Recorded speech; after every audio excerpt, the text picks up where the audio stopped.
My name is Catherine Walsh, and I'm 28 years old.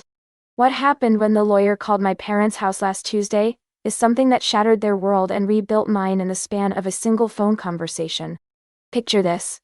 My mother answering the phone in her usual dismissive tone, expecting another telemarketer, only to freeze completely as the voice on the other end introduced himself as the executor of my late grandmother's estate.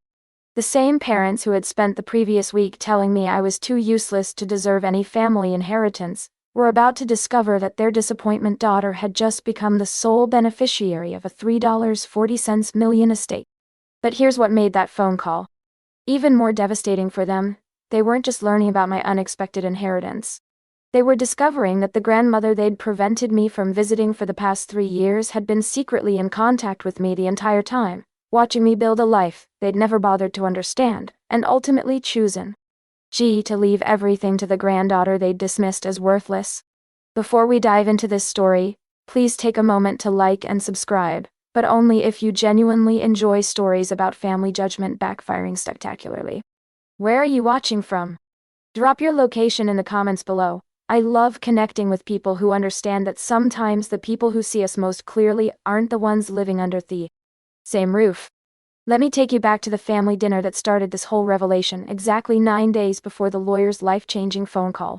It was Sunday evening, and I'd made the mistake of accepting my parents' invitation for dinner, something I'd been avoiding for months because these gatherings inevitably turned into sessions where they dissected my life choices and found the lacking. "Catherine, we need to talk about your future," Dad said as Mom served dessert, his tone carrying that familiar mixture of disappointment and resignation I'd grown up hearing. "You're 28 years old, and it's time to face some hard truths about your direction in life." I set down my fork, already feeling my shoulders tense. "What kind of hard truths?"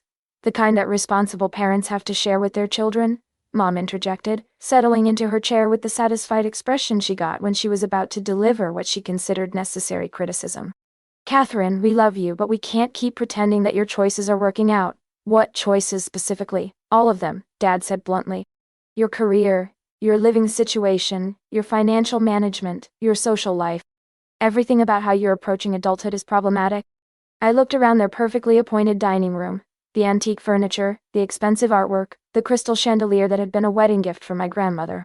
Everything in their home spoke of old money, established success, and traditional values that I'd apparently failed to embody. "Let's start with your job," Mom continued, warming to her subject. "Working at that community center teaching art classes to children. Catherine, you have a college degree. You could have a real career if you applied yourself properly." "Teaching art is a real career. Not the kind that builds security or respectability," Dad corrected. "You're making barely above minimum wage doing something that's essentially babysitting with craft supplies." The dismissal of my work stung, but I'd heard variations of this criticism for years. What they saw as babysitting with craft supplies, I saw as nurturing creativity in kids who might not get artistic encouragement anywhere else. But explaining that to parents who measured success purely in salary figures and social status had always been pointless. "And your apartment," Mom added, shaking her head. "Catherine, you live in a studio apartment in a questionable neighborhood. At your age you should have established some kind of stability and upward mobility. The apartment is in an arts district. It's affordable and close to where I work. It's a converted warehouse space that's probably not even up to code," Dad said dismissively. "Living like a starving artist might seem romantic when you're 22, but it's pathetic when you're pushing 30. I'm not starving, and I'm not trying to be romantic about anything. I'm living within my means while doing work that matters to me." "Work that matters," Mom repeated with a bitter laugh. "Catherine, do you know what matters? Financial security, professional advancement, building something substantial that you can pass on to future generations. You're doing none of those things." "Speaking of passing things on," Dad said, and something in his tone made me look up sharply. "We've been discussing family inheritance planning with our financial advisor." My stomach dropped. I hadn't expected this conversation to take such a direct turn toward money and inheritance, but I should have seen it coming. In families like ours, everything eventually came back to financial legacy and who deserved to benefit from it. "We want to be clear about our expectations," Dad continued, his voice taking on the formal tone he used for business discussions.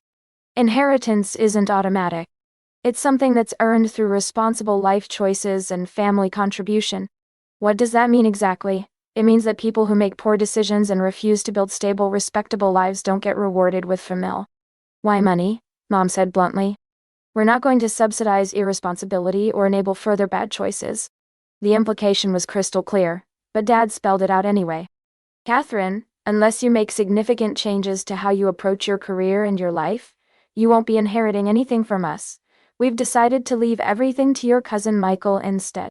Michael, my cousin who worked in finance, lived in a suburban McMansion, and had produced 2 grandchildren for my aunt and uncle to dote on. Michael, who represented everything my parents wished I was but had never tried to become. Michael deserves to benefit from this family's legacy, Mom explained, as if she were being generous by clarifying their reasoning. He's built the kind of life that honors what our family stands for. He's successful, stable, married, and raising children who will continue our values. And I'm too useless to deserve any of that consideration. We wouldn't say useless, Dad replied, though his tone suggested he was being diplomatic wrath. Than honest. But you've made choices that demonstrate a lack of maturity and responsibility. Why would we reward that behavior with financial inheritance? Because I'm your daughter. Being our daughter means our daughter means. You had opportunities and advantages, Mom said coldly. What you do with those opportunities determines what you earn from this family. I sat there processing what they'd just told me. Not only did they consider me a failure in every meaningful way, but they'd actively decided to disinherit me in favor of someone who better represented their values. The message was clear. I wasn't just disappointing, I was disposable. We hope this motivates you to reconsider your priorities, Dad added, as if threatening to disinherit me was some kind of loving parental guidance. It's not too late to change course if you're willing to make serious adjustments to your lifestyle and career choices. What kind of adjustments? Get a real job. With benefits and advancement potential. Find a decent apartment in a respectable neighborhood. Start dating someone appropriate with marriage potential. Basically, start acting like an adult instead of an overgrown teenager. I left that dinner feeling lower than I'd felt in years. Not just because of the inheritance threat, though that stung, but because of how completely they misunderstood and dismissed everything about who I was and what I valued. To them, I was a failed experiment in parenting. Someone who'd taken their advantages and squandered them on meaningless pursuits. What they didn't know, what they'd never bothered to discover, was that I'd been in regular contact with my grandmother for the past 3 years, ever since they'd essentially cut her out of family gatherings due to what they called her interfering in their parenting decisions. If you've ever been told by family that you don't deserve their support because you don't meet their definition of success, type different values in the comments. What comes next is going to show you that sometimes the people who really see you are the ones your family doesn't expect. The relationship between my grandmother Eleanor and my parents had always been complicated, but it had deteriorated significantly over the past few years. Grandma Eleanor had old-fashioned ideas about some things, but she was also fiercely independent and had little patience for what she considered shallow materialism or status-seeking behavior. The final break had come 3 years earlier, when my parents had essentially banned her from family gatherings after she'd criticized their treatment of me during one particularly harsh dinner conversation. "You're crushing that girl's spirit," she'd told them bluntly. "She's got more character in her little finger than most people have in their whole bodies, but you're so worried about what the neighbors think that you can't see what you've got." After that confrontation, my parents had made it clear, that's all. Grandma Eleanor was no longer welcome at family events. They'd told me she was becoming difficult in her old age and that maintaining a relationship with her would only encourage her interference in family matters. But I continued visiting her secretly. Every few weeks I'd drive to her small house across town and spend hours talking with the one person in my family who seemed to understand and appreciate who I actually was. She'd ask about my work with genuine interest, celebrate my small victories, and offer encouragement when I was struggling with my parents' constant criticism. "Catherine, honey," she'd said during one of our afternoon visits, "don't let them convince you that kindness isn't valuable. Don't let them make you believe that making a difference in children's lives is somehow less important than making money." Sometimes I wonder if they're right about me being directionless. Direction isn't about following someone else's app, sweetheart. It's about knowing your own values and living by them. You know, what matters to you, and you're brave enough to pursue it even when it's not popular with your parents. Those conversations with Grandma Eleanor had been my lifeline during the worst periods of family criticism. She saw value in my work, appreciated my independence, and treated my choices as valid rather than problematic. What I didn't know was that she'd been watching my life more closely than I'd realized, and making decisions based on what she observed. The Tuesday after my parents' inheritance ultimatum, I was at the community center helping a group of 8-year-olds with a mural project when my phone rang. The caller ID showed my parents' home number, which was unusual since they rarely called me during work hours unless there was an emergency. "Catherine, you need to come home immediately." Mom's voice was strained in a way I'd never heard before. There's been a situation." "What kind of situation?" "Is someone hurt?" "No one's hurt, but we need you here now." The drive to my parents' house took 20 minutes, during which I imagined every possible emergency that could have warranted such an urgent summons. When I arrived, I found both my parents sitting in their living room looking like they'd seen a ghost. "What's going on?" I asked, still wearing my paint-splattered work clothes and carrying the worried energy of someone who'd rushed away from responsibilities to respond to a family crisis. "Sit down," Dad said quietly. His usual authoritative tone was completely gone, replaced by something that sounded almost fragile. "We received a phone call this afternoon," Mom began, her voice unsteady. "From a lawyer. About your grandmother's estate." My heart stopped. "What about Grandma Eleanor?" "Is she passed away yesterday?" Dad said simply. "Heart attack." It was quick, apparently. The news hit me like a physical blow. Grandma Eleanor, my secret ally, and the one person in my family who truly understood me, was gone. The grief was immediate and overwhelming, made worse by the realization that I'd never get to thank her properly for all the encouragement she'd given me over the years. "The funeral is Thursday," Mom continued. "But that's not why we called you home." "There's something else," Dad said, and his expression was unlike anything I'd ever seen from him. A mixture of shock, confusion, and what looked almost like fear. "The lawyer who called. He's the executor of Mom's will," Mom explained, using her maiden name for my grandmother as she always did. "He needed to discuss the distribution of her estate." "Okay, Catherine," Dad said slowly, as if the words were difficult to form, "your grandmother left everything to you. The house, the investments, her savings, her antiques collection. Everything." The silence that followed was deafening.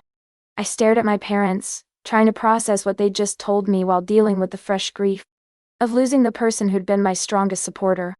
"Everything?" I finally managed. $3.4 million, Mom whispered. "Plus the house and all her possessions. All of it goes to you." I sat there stunned, not just by the amount, which was far more than I'd ever imagined Grandma Eleanor had accumulated, but by the fact that she'd chosen to leave it all to me, the granddaughter my parents had just threatened to disinherit for being too irresponsible and useless. "There's more," Dad said, his voice hollow. "The lawyer read us a letter she'd written to be shared after her death. A letter explaining her decision." "What did it say?" Mom handed me a folded piece of paper with handwriting I immediately recognized. Grandma Eleanor's careful cursive, written in the fountain pen she'd always preferred. "My dear family," the letter began, "if you're reading this, then I'm gone and my affairs are being settled. I want to explain why I've chosen to leave my estate to Catherine rather than distributing it among all the grandchildren as might have been expected. Over the past several years, I've watched my granddaughter Catherine choose a path that prioritizes compassion over profit, service over status, and authenticity over approval. While others in the family have criticized her choices, I've seen her dedicate herself to nurturing creativity and confidence in children who might not receive that encouragement anywhere else. Catherine works for a fraction of what she could earn elsewhere because she believes her work matters more than her salary. She lives simply not because she lacks ambition, but because she's invested in values that transcend material accumulation. She's maintained her relationship with me even when it was discouraged by other family members, because she values connection over convenience. I'm leaving Catherine my estate because she's demonstrated the character, integrity, and independence that I most admire. She doesn't need this money to validate her choices validate themselves.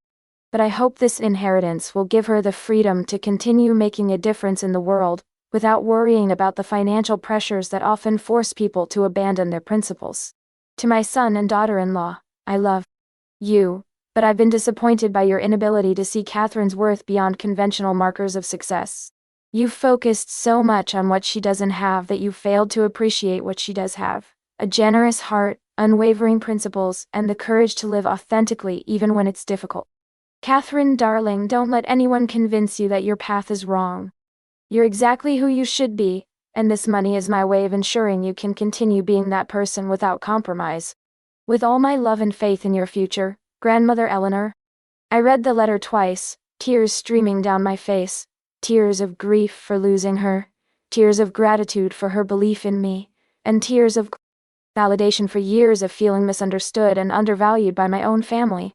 When I looked up, my parents were staring at me with expressions I couldn't quite interpret. Shock, certainly, but also something that looked like shame. She was in contact with you, Mom said quietly. All this time, after we asked you not to visit her, you continued seeing her. She was my grandmother. And she was the only person in this family who treated my choices with respect instead of contempt. Catherine, we didn't know she had this kind of money, Dad said, as if that somehow explained their behavior. Would it have mattered if you did? Would you have treated me differently if you'd known that someday I might inherit wealth that you couldn't threaten to take away? The question hung in the air because we all knew the answer. They dismissed my choices because they assumed I had no resources or prospects beyond what they might provide. They'd never considered that someone else might see value in what they'd rejected. $3.4 million, Mom repeated, as if saying the number again might make it feel more real. And a house, I added. Don't forget the house. What are you going to do? Dad asked, and for the first time in my adult life, he sounded like he was asking my opinion rather than preparing to offer unwanted advice. I'm going to keep teaching art to kids, I said simply. But now I won't have to worry about whether I can afford groceries or health insurance while I do it. The inheritance changed my relationship with my parents fundamentally, though not in the way you might expect. The money itself wasn't the transformative element. It was the revelation that someone had been watching my choices and found them admirable rather than disappointing. Grandma Eleanor's letter forced my parents to reconsider everything they'd assumed about success, value, and what it meant to live a meaningful life. For the first time, they had to confront the possibility that their definition of accomplishment was too narrow, and that their judgment of my choices reflected their limitations rather than mine. The funeral was difficult but beautiful. I spoke about Grandma Eleanor's belief in following your conscience even when it's unpopular, and her conviction that kindness was never wasted even when it wasn't profitable. My parents sat in the front row, crying not just for the loss of a mother and mother-in-law, but for the years they'd spent misunderstanding both her values and mine. After the service, Dad pulled me aside. Catherine, I need to apologize. Not just for threatening to disinherit you last week, but for years of treating your choices as failures instead of recognizing them as principled decisions. Thank you, Dad. That means a lot. Your grandmother saw something in you that we miss. She understood that success isn't just about financial accumulation or social status. It's about integrity and impact. She also understood that different people are called to contribute in different ways. We want to learn to see what she saw, to appreciate who you are instead of criticizing who you're not. The inheritance allowed me to expand my work in ways I'd never imagined possible. I used part of it to establish a nonprofit organization that brought art education to underserved schools, hired additional teachers, and created scholarship programs for children who showed artistic promise but lacked resources. But the most satisfying part wasn't the money, it was the vindication. For years I'd been told that my choices were irresponsible, that my values were impractical, that my lifestyle was evidence of failure. Grandma Eleanor's inheritance was her way of saying that she'd been watching. She'd understood what I was building, and she'd found it worthy of her life's savings. 6 months after receiving the inheritance, I was featured in the local newspaper for the nonprofit's impact on arts education in the community. The article mentioned my background and included a quote that captured everything I'd learned from the experience. Success isn't measured by salary or status symbols. It's measured by how faithfully you live your values, and how meaningfully you contribute to others' lives. My grandmother taught me that courage isn't about taking risks, it's about staying true to yourself when everyone around you thinks you're wrong. My parents framed that article and put it on their mantle next to photos of family achievements they'd always celebrated. For the first time, my accomplishments were being honored alongside rather than dismissed in favor of more traditional successes. The relationship between my parents and me isn't perfect now, but it's honest in a way it never was before. They've learned to ask about my work with genuine curiosity rather than barely concealed disappointment. They've started to understand that my simple lifestyle reflects intentional choices rather than personal failures. Most importantly, they've stopped threatening to disinherit me as a motivational tool, partly because the threat no longer has power, but mostly because they've realized that love shouldn't be conditional on meeting arbitrary expectations. The daughter they'd called too useless to inherit anything had been secretly chosen by the family matriarch as the sole beneficiary of a multi-million-dollar estate. The granddaughter they'd dismissed as irresponsible had been recognized by someone who'd lived long enough to distinguish between substance and surface. Grandma Eleanor's inheritance wasn't just money, it was validation, vindication, and most importantly, permission to continue living authentically without apology. When that lawyer called and spoke those words that made my parents' faces go pale, he wasn't just announcing a financial windfall. He was revealing that the person they'd underestimated had been seen, understood, and valued by someone whose opinion ultimately mattered more than their disapproval. Sometimes the most powerful inheritance isn't money, it's the knowledge that someone believed in you when everyone else thought you were wrong. And sometimes the people who see your worth most clearly are the ones your family least expects. What values have you chosen that others don't understand? What inheritance of belief and support have you received from unexpected sources? Thank you for listening to my story. If you've ever been dismissed by family only to be validated by someone who saw you more clearly, you're not alone. Comment true inheritance if you believe the most valuable legacies are about recognition and validation, not just money. Share this story with someone who needs to know that staying true to your values is worth more than meeting others' expectations. Subscribe and hit the notification bell for more stories about family dynamics, unexpected validation, and the power of being seen by people who understand your worth. I'd love to know, do you think inheritance should be automatic or earned? Should families support their children's choices even when they don't understand them? Let me know in the comments. Remember, your worth isn't determined by others' approval, but when someone who matters recognizes your value, it can change everything about how you see yourself and your choices.